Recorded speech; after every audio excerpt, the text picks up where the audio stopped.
भारत के सम्मानित नागरिकों, भाइयों बहनों, मैं आर.एस. गौतम एडवोकेट और आप देख रहे हैं बहुजन पैगाम यूट्यूब चैनल। आज आपके समक्ष देश की ऐसी एक शख्सियत जिन्होंने देश के प्रति काफ़ी योगदान दिया है, उस शख्सियत की एज इस समय 79 ईयर्स है। उन्होंने 32 साल भारत की आर्मी में काम किया। देश के प्रति बहुत बड़ा उनका योगदान रहा है। रिटायरमेंट होने के पश्चात उन्होंने शिक्षा के क्षेत्र में कदम बढ़ाया और इस कोटला क्षेत्र के अंतर्गत एक गुर्जर भवन नामक बिल्डिंग का शिलान्यास से लेकर के पूरा कंप्लीट किया। बच्चों को एजुकेट करने के लिए, उनको टेक्निकल एजुकेशन प्रोवाइड करने के लिए।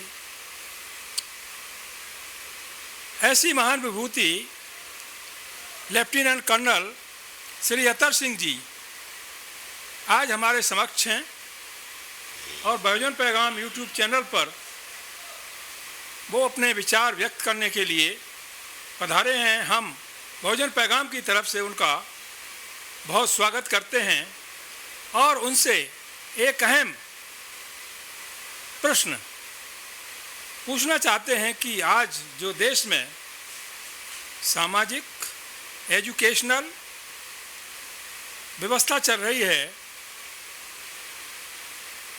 जो सामाजिक स्तर इस देश का आज चल रहा है, हर व्यक्ति परेशान है। इस संबंध में वो क्या कहना चाहेंगे? कर्नल श्री अतर सिंह जी। सभी देशवासियों को मेरा नमस्कार। गौतम जी का धन्यवाद कि आपने मेरे लिए समय निकाला और ये टॉपिक पे बात करने के लिए मुझे मौका दिया। मेरे विचार में आज 3 या 5 बर्निंग प्रॉब्लम्स हैं। अति ज्वलनशील प्रॉब्लम आज देश के सामने है। 2 प्रॉब्लम ईवीएम के साथ चुनाव और कॉलेजियम सिस्टम में जजों का चुनाव। इन दोनों के ऊपर मैं ऑलरेडी बोल चुका हूँ। अपने व्यूज़ मैंने दिए हैं। इनके अंदर मेरा इरादा किसी की बेइज्जती करना, किसी को नीचा दिखाना, किसी की बुराई करना या किसी सिस्टम के अंदर खामियां निकालने का नहीं था, बल्कि मेरा पूरा इरादा था कि अगर इनमें सुधार हो जाता है तो मेरा देश एक विकासशील देश बन सकता है। हमारे पास में रिसोर्सेज की कोई कमी नहीं है। हम रिसोर्सेज के मामले में सबसे अमीर हैं, लेकिन उनका यूटिलाइजेशन सही नहीं हो पा रहा है। और यूटिलाइजेशन के लिए सबसे पहला ज़रूरी है कि हमारी लीडरशिप टॉप की होनी चाहिए, जिससे कि लोग फॉलो कर सकें। लीडर का मतलब है लीड करना, आगे बढ़ना। पब्लिक उसके पीछे चले और नेता आगे चले, वो लीडर है। लेकिन आज हमारे पास में लीडरों की कमी है, मैनेजर्स ज़्यादा हैं। मैनेजर का मतलब ये है कि मैनेज करो चीज़ों को, कैसे भी हाथ जोड़ो, पैर पकड़ो, पावर तुम्हारे पास में नहीं है। जो टास्क तुम्हें दिया गया है उसकी पूर्ति करो, और नहीं करते हो तो कहेंगे ही इज़ ए टैक्टलेस पर्सन। तो आपको टैक्ट दिखानी है, मैनेजरशिप का रूल ये है। लेकिन लीडर का मतलब ये है कि वो छाती निकाल के सामने चले और पब्लिक उसका पीछा करे। जैसे कि नेताजी सुभाष चंद्र बोस। हमें उन लीडर्स की ज़रूरत है, ना कि मैनेजर्स की। तो 2 टॉपिक पे मैं बातचीत कर चुका हूँ। आज हमारे सामने है क्वालिटी ऑफ एजुकेशन, चौथा पॉइंट है निजीकरण, और 5वां है रिजर्वेशन। ये पांचों टॉपिक, पांचों पॉइंट्स बहुत ही अहम भूमिका हमारे देश की तरक्की के लिए, विकास के लिए, शांति के लिए और वर्ल्ड लीडर बनने के लिए बहुत ज़रूरी है। सबसे पहले मैं शुरुआत करूंगा निजीकरण। निजीकरण का मतलब ये है कि जो गवर्नमेंट की इंडस्ट्रीज़ है, ऑफिस हैं, जो कि हमारी नींव है, उसको प्राइवेट संस्थाओं को देना।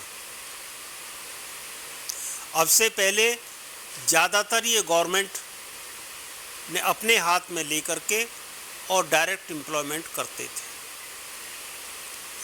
अभी जोर दिया जा रहा है कि निजीकरण की तरफ इसको बढ़ाया जाए। ना, इसको हमें 2 पहलू से देखना है। पहला पहलू है कि क्या हम इससे गवर्नमेंट की एजेंसी चलाने से क्या होगा कि हम एम्प्लॉयमेंट लोगों को दे सकेंगे। वो एम्प्लॉयमेंट भी सिक्योर है। उसको जल्दी से ये नहीं कह सकते कि आज आप लेट आइए, बाहर जाइए, तुम्हारी नौकरी ख़त्म।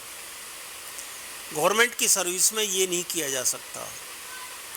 तो सर्विस टेन्योर सिक्योर है, मेंटल पीस है, वेतन बधा हुआ है, खर्चे के मुताबिक है, प्रमोशन रूल्स रेगुलेशन के मुताबिक होगा। इसमें तो हमें फ़ायदा है निजी। लेकिन इसकी दूसरी तरफ देखिएगा, क्या गवर्नमेंट एम्प्लॉयमेंट देने के लिए तैयार है? क्या गवर्नमेंट की बनिए की दुकान है कि हम ज़्यादा नौकरों को दें और उनको तनख्वाह दें? हमें विकास के बारे में सोचना है कि देश का विकास, देश की जो रिसोर्सेज है उनका ठीक यूटिलाइजेशन हो रहा है या नहीं हो रहा है। दिक्कत ये है कि हम बहुत लंबे अरसे से गुलामी की बेड़ियों में जकड़े रहे हैं। सॉरी अगर मैं ये शब्द इस्तेमाल करता हूँ, मुझे खुद दुख होता है ये कहते हुए कि ज़्यादातर की आज मेंटलिटी हमारी गुलाम मेंटलिटी बनी हुई है। अगर डंडे का डर दिखाई देता है तो हम काम करेंगे, नौकरी छूटने का डर है तो हम मेहनत करेंगे, और अगर उसका डर नहीं है तो हम कुछ नहीं करते। एक एक ऑफिस में जहाँ एक आदमी काम करता है उस जगह पर आज 3-3, 4-4 बैठे हुए हैं। हॉस्पिटल में डॉक्टर्स की कमी नहीं है, लेकिन नर्सों की कमी नहीं है, लेकिन आप देखेंगे वो गपशप में ज़्यादा टाइम निकलता है, पेशेंट की देखरेख में नहीं है। पेशेंट्स के परिवार वाले बार बार डॉक्टर से रिक्वेस्ट कर रहे हैं, डॉक्टर साहब देखिए उसको पेन है, उसको ये है, आप देखिएगा। हाँ देखेंगे, ठीक है चलेगा। ये गवर्नमेंट हॉस्पिटल्स में है। इसलिए कितने लोग हैं जो गवर्नमेंट हॉस्पिटल जा रहे हैं। वही लोग जब प्राइवेट हॉस्पिटल में जाते हैं तो उनकी देखरेख होती है, हालांकि पैसा वो बहुत ज़्यादा देना पड़ता है। मैं खुद एक एग्जांपल दूं आपको दिल्ली के, जो मेरा पर्सनल एक्सपीरियंस है। MTNL, BSNL गवर्नमेंट की एजेंसीज थी। इन एजेंसीज में जब कभी इनका बोलबाला था तो 4 से 5 साल तक की वेटिंग लिस्ट थी एक टेलीफोन लगने के लिए दिल्ली में। 93 में जब मैं रिटायर हुआ था, मुझे एक आउट ऑफ टर्न टेलीफोन मेरे घर के लिए लागू था। मैंने अप्लाई किया और मुझे 4 साल का समय दिया गया था कि उसके बाद में आपको मिलेगा। आज आप जाइए, फ़ौरन से आप एक टेलीफोन ले सकते हैं। सर्विस, टेलीफोन ख़राब हो गया तो 1 हफ्ते से पहले आपका टेलीफोन ख़राब नहीं जुड़ेगा।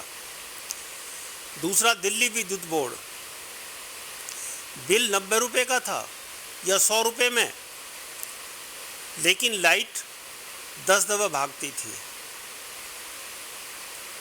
उसके अलावा फ्लैक्चुएशन बहुत ज़्यादा, फॉल्ट हो गई तो 1 हफ्ते 10 दिन तक बैठे रहिए। आज प्राइवेटाइजेशन हो गया है, 3 घंटे का मैक्सिमम टाइम है कि आपकी जो है लाइन थ्रू होगी। फ्लैक्चुएशन नाम की चीज़ नहीं है। और दिल्ली के अंदर जो मैं देख रहा हूँ, लाइट भागने का कोई मतलब ही पैदा नहीं होता। दोनों में फ़र्क है। उस तरह से होटल्स, कम से कम 5 होटल से मेरा कंसर्न था रिटायरमेंट के बाद में, बड़ा नज़दीकी। वो सब घाटे में चल रहे थे, लेकिन जैसे उनको प्राइवेटाइज किया गया, उन्होंने दूसरे 10 साल के अंदर दूसरे होटल खोल लिए और वो भी चल रहे हैं। अब डीटीसी को ले लीजिएगा, प्राइवेट अगर कोई 1 बस या 2 बस ले तो 2 साल के अंदर वो नई बस खरीद लेगा, लेकिन यहाँ घाटे में चल रही हैं। फ्लीट में आप बैठने की कोशिश नहीं कर सकते, आपका दिल नहीं करेगा बैठने के लिए। ये हमारे विकास का, हमारे रिसोर्सेज का टोटल मिसयूज़ है। इसलिए प्राइवेटाइजेशन की तरफ गवर्नमेंट चल रही है। लेकिन मेरा इसमें एक सुझाव है, हमारे मैनेजर्स और हमारे लीडर्स इतने बुरे नहीं हैं कि वो इन लोगों को यूटिलाइजेशन करके और विकास की तरफ लाएं। गवर्नमेंट का काम है कि आप इन्हें विकास की तरफ आगे बढ़ाइए, जो खामियां हैं उनको दूर करके इनके विकास की तरफ लगाइए, रिसोर्सेज का सही इस्तेमाल कराइएगा। वो तब होगा जब हमारे उन ऑफिसर्स को, मैनेजर्स को, लीडर्स को लीगल पावर दी जाए, और वो पावर मिलने के बाद में यही ऑफिसर रिजल्ट प्रोड्यूस करेंगे, क्योंकि वही प्राइवेट सेक्टर में है। यहाँ कमी की वजह से हमारी प्रोग्रेस नहीं हो रही है। तो प्राइवेटाइजेशन करने के बजाय, पब्लिक की नौकरी कम करने के बजाय, आप लीडरशिप को इनकरेज कीजिए, उन्हें आप पावर दीजिए कि वो काम करा सकें। फाइनेंशियल पावर के लिए आपको भीख मांगनी पड़ती है ऑफिसर्स को कि मुझे 500 रुपये के सैंक्शन दे दिए, यहाँ पे एक गड्ढा खोदना है, और 1 महीने बाद सैंक्शन मिलेगी। ये निजीकरण का प्रॉब्लम है। नेक्स्ट पॉइंट है हमारा एजुकेशन का। देशवासियों, आप सब जानते हैं और महसूस कर रहे हैं कि बिना एजुकेशन के कुछ भी नहीं है। देश की तरक्की के लिए, एक व्यक्ति की तरक्की के लिए, उसके विकास के लिए एजुकेशन बहुत ज़रूरी है। लेकिन बदकिस्मती ये है कि जो एजुकेशन हमारी है वो किसी काम की नहीं है। लॉर्ड मैकाले ने 1933 में हमें ये सिस्टम दिया था हमारी शिक्षा पद्धति को ख़त्म करने के लिए। उसने ये तय किया था कि जब तक हिंदुस्तानी की एजुकेशन सिस्टम चेंज ना किया जाएगा, इन पे कब्ज़ा नहीं किया जा सकता, इन पे हम रूल नहीं कर सकते। और उस एम को लेकर के हमारी शिक्षा पद्धति को टोटली चेंज कर दिया। आज हमारी एजुकेशन सिस्टम ये है कि हमें अंग्रेजी सिखाती है लिखना और बोलना, ये हमें हिंदी या रीजनल लैंग्वेज पढ़ना या लिखना सिखाती है, इसके अलावा कुछ नहीं है। क्योंकि यही ग्रेजुएट या पोस्ट ग्रेजुएट जब ऑफिस में जाएगा, क्या ये एजुकेशन उसके किसी काम आएगी? सिर्फ इसके कि वो अंग्रेजी लिख सकता है या अंग्रेजी बोल सकता है। बाकी ट्रेनिंग उसको वहाँ जाके करनी पड़ेगी। या MBA अलग से करना पड़ेगा, टाइपिंग अलग से करना पड़ेगा, कंप्यूटर्स अलग से, मशीनरी के बारे में करना पड़ेगा। तो इस एजुकेशन सिस्टम को हमें बेसिकली चेंज करना है। दूसरा इस एजुकेशन का सिस्टम ये है कि हम एक पर्टिकुलर पीरियड के लिए हम लोगों को शिक्षा दे रहे हैं कि मुगलों ने ये किया था, मुसलमानों ने ये किया था, राजाओं ने अट्रोसिटीज की थी। ये कोई एजुकेशन हुई आपको? आप एक बच्चे के नाजुक बच्चे के दिमाग को आप पॉल्यूट कर रहे हैं, जिससे कि वो किसी काम का नहीं रहेगा कुछ दिन के बाद में। हमारे कितने वीरों ने शहादत दी है इस देश के लिए, कितनों ने इस देश को आगे बढ़ाने के लिए आगे बढ़ाए हैं। हमारे हाईएस्ट अवार्ड दुनिया के भी हमारे लोगों ने लिए हैं। सुभाष चंद्र बोस के बराबर किसी दूसरे ने अपनी काबिलियत नहीं दिखाई कि प्रिजनर्स को इकट्ठा करके और देश को आज़ाद करने के लिए फौज बना ली हो। क्या कोई पढ़ाता है उनको? क्या उनके बारे में कुछ पढ़ाया जा रहा है? सरदार भगत सिंह, सरदार उधम सिंह, कौन पढ़ा रहा है? गुरु गोविंद सिंह। हम कोर्ट के अंदर गीता के ऊपर हाथ रखे तो कसम खाते हैं, लेकिन क्या गीता हमें पढ़ाई जा रही है? हम पढ़ा सकते हैं? क्या गीता को पढ़ाने के लिए अलग से स्कूल खोले या कॉलेज खोले गए हैं? नो, ये prohibited as per our constitution. तो ये जो है एजुकेशन सिस्टम, जबकि दूसरी कम्युनिटी को अपने स्कूल मदरसे खोल करके अपने रिलीजन के बारे में पढ़ा सकते हैं, सिर्फ हिंदुओं के ऊपर रेस्ट्रिक्शन है। तो हमारा total system is to be overhauled.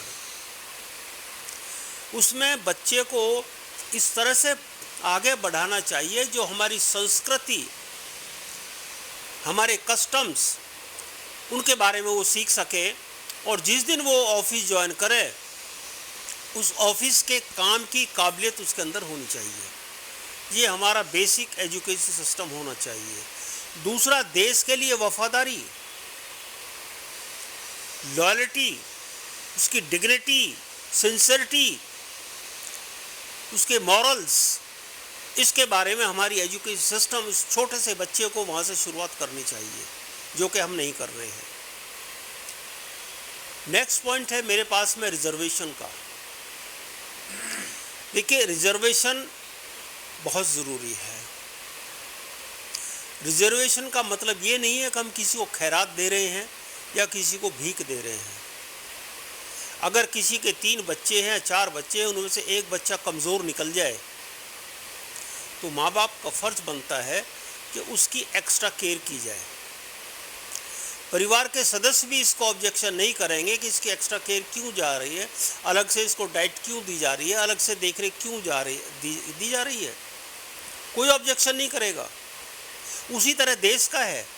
देश में भी कुछ सेगमेंट हमारा इतना डिप्राइव्ड रहा है, इतनी कमज़ोरी हालत में रहा है, उनके पास रिसोर्सेज कुछ नहीं है, कमाई के साधन नहीं है उनके पास में, पढ़ाई अपने बच्चों को करा नहीं सकते, खाने के लाले पड़े हैं उनको। तो ऐसे लोगों को उभारना हमारा कर्तव्य है। उनके अंदर भी सुभाष चंद्र बोस, सरदार भगत सिंह, उधम सिंह भी छुपे हुए हैं। तो हमें रिजर्वेशन की बहुत ज़रूरत है। लेकिन बदकिस्मती ये है कि पिछले 70 साल में उसको फेथफुली इम्प्लीमेंट नहीं किया गया है। आज भी जो 15% पॉपुलेशन है वो 85% का फ़ायदा उठा रही है, और जो 85% है उनको सिर्फ 15% मिल रहा है। जिनका रिजर्वेशन हक भी उनको नहीं दिया जा रहा। हर आदमी कोई ना कोई बहाना बना करके उन्हें डिप्राइव किया जा रहा है। वो गरीब कुछ भी नहीं कर पा रहे हैं। और ये सब कुछ हमारे जितने भी हायर जुडिशरी, हायर ऑफिसेस, यहाँ तक कि प्राइम मिनिस्टर, हमारे मंत्री, हमारे प्रेसिडेंट, उनके ऑफिसों में आप देख लीजिएगा 90 से 95% उस सेगमेंट के हैं जिनको टोटल पॉपुलेशन हिंदुस्तान में 15% है। ये हमारी बदनसीबी है। शोर मचा रहे हैं हम रिजर्वेशन दे रहे हैं, हम ये कर रहे हैं, वो कर रहे हैं, कुछ नहीं किया जा रहा। इसलिए ये एक दिन ब्लास्ट होगा, पब्लिक भड़क जाएगी, इसलिए उनका हक मिलना उन्हें ज़रूरी है। ये 5 पॉइंट है, अगर हम इसकी तरफ नहीं चलेंगे, इन पे गौर नहीं करेंगे जो मैंने बताए हैं, तो हमारा भविष्य जो है उतना उज्जवल नहीं रहेगा जितना कि होना चाहिए। मेरी इतनी ही प्रार्थना है, सलाह है, अगर इसे इम्प्लीमेंट किया जाए तो हमारे देश के लिए बहुत फ़ायदेमंद रहेगा, हमारी रिसोर्सेज का इस्तेमाल होगा और हमारे देश का मुकाबला कोई दूसरा देश नहीं कर सकता। बहुत बहुत शुक्रिया आप लोगों का सुनने के लिए, बहुत बहुत धन्यवाद।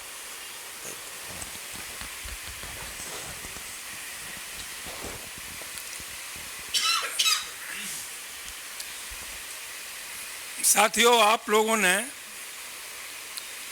लेफ्टिनेंट कर्नल अतर सिंह साहब को सुना।